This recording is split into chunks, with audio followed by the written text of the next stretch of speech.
শিলাইদা union বিএনপির একটি ঘাঁটি।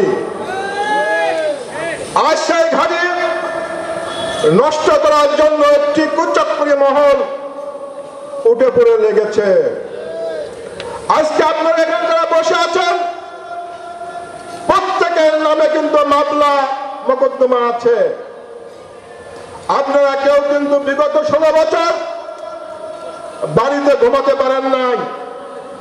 কেউ মাঠে ঘুমিয়েছেন, কেউ পেটের দায়ে ঢাকা সহ অন্যান্য শহরে যে কেউ অটো চালিয়েছেন, কেউ রিক্সা চালিয়েছেন। আর আজকে যারা বিএনপি করছেন তারা কিন্তু 5ই আগস্টের আগে তাদেরকে কিন্তু চেহারা দেখা যায় নাই। আপনারা বলেন এখানে হাজার হাজার লোক আছে, আজকে এই ইউনিয়নে বিএনপি করার জন্য কি আওয়ামী লীগের লোক ভাড়া করার দরকার আছে? যশোদের লোক ভাড়া করার দরকার আছে? তাহলে কেন তাদেরকে ভাড়া করে আনা হচ্ছে? তাহলে নিশ্চয়ই এই দলকে সুসংগঠিত করার জন্য আনা হচ্ছে না, এই দলটাকে ক্ষতিগ্রস্ত করার জন্য আনা হচ্ছে। আজকে আমরা দেখছি কিছু নেতা হঠাৎ করে এসে হাজির হয়েছে 5 তারিখের পরে। তাদেরকে কিন্তু আমরা কোনোদিনও দেখি নাই বিএনপি রাজনীতিতে। তাদের একটি উৎস, তাদের নাকি অনেক টাকা আছে। সেই টাকা কি টাকা? কালো টাকা, আওয়ামী লীগের টাকা, আওয়ামী লীগের নেতাদের টাকা তার কাছে রয়েছে। সেই টাকা দিয়ে আপনাদের কাছে কিছু লোকেরকে কেনার চেষ্টা করছে। আমি মনে করি বিএনপির কোন লোক সেই টাকার কাছে বিক্রি হবে না। যারা আওয়ামী লীগের বিপদগ্রস্ত কর্মী আছে তাদেরকে কিনতে পারবেন, বিএনপির কোন লোককে আপনারা কিনতে পারবেন না। আমি আরো দু একটি কথা বলতে চাই। অনেকে বলেন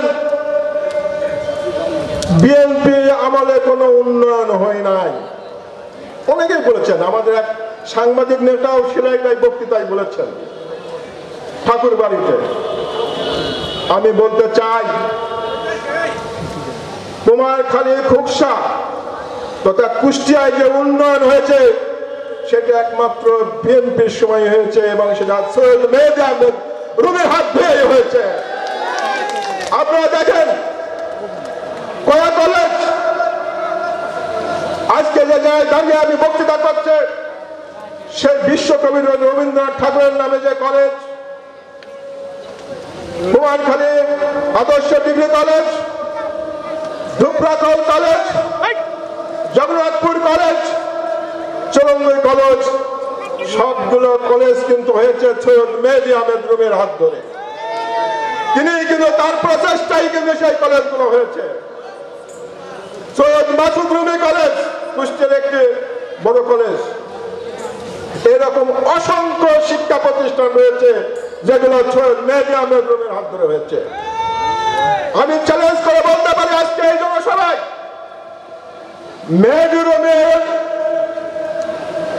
হাতের ছোঁয়া লাগে নাই এমন কোন শিক্ষা প্রতিষ্ঠান আপনারা দেখাতে পারবেন না।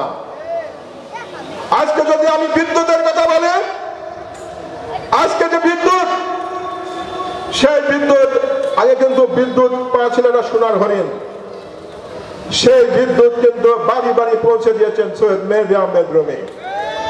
আপনি বলেন চরসাদিপুর, এটা আমাদের রিমোট এরিয়া, সেখানে কোনো বিদ্যুৎ ছিল না। সেই ইউনিয়নে আমার মনে আছে ওই সুভান চাচার সাথে আলাপ করে মেহেদী ভাই কিন্তু ওই বিদ্যুতের ব্যবস্থা করেছে চরসাদিপুরে। আজকে সেখানে কিন্তু বোর্ড অফিস হয়েছে, কলেজ হয়েছে, স্কুল হয়েছে, বাজার হয়েছে। এসব কারা করেছে? বিএনপির আমাদের করেছে এবং সৈয়দ মেহেদী রুমির হাত ধরে এটা করেছে। আজকে আপনি রাস্তাঘাটের কথা বলি, আপনি দেখেন না যতগুলো রাস্তা হয়েছে, আপনি শিলাইদা বলেন, কয়া বলেন, ওই নদীর ওপার পান্টি বলেন, সমস্ত রাস্তাগুলো কিন্তু মেহেদী রুমি করেছে। যে রাস্তাগুলো বিগত 16 বছর মেরামতের অভাবে নষ্ট হয়েছে, তারা কিন্তু কিছু করে নাই। কারণ এই 16 বছর অনেকগুলো এমপি গেছে, তারা শুধু টাকা ইনকাম করেছে, তারা কিন্তু এলাকার কোনো উন্নয়ন করে নাই। তাই আমি বলবো যে সকল হাইব্রিড নেতারা আপনারা আসছেন, ভাই আপনারা অপেক্ষা করেন, রাজনীতি করেন, অসুবিধা নাই, রাজনীতি দোষের কিছু নাই। আসলেন যদি এমপি হওয়ার জন্য, ব্যবসা করার জন্য, এটা ভুলে যান। বিএনপির 16 বছর নেতাকর্মীরা দীর্ঘ আন্দোলন সংগ্রাম করেছে। আপনাদের হাইব্রিড নেতাদের জন্য আন্দোলন সংগ্রাম করে নাই, বুকের রক্ত দেয় নাই, তারা আন্দোলন সংগ্রাম করেছে সৈয়দ মেহেদী আহমেদ রুমির মতো লোকের জন্য। আজকে মেহেদী রুমির বয়স 70-এর উপরে, সে দীর্ঘদিন দীর্ঘ আন্দোলন সংগ্রাম করতে যেয়ে কিন্তু সে জেল কেটেছে।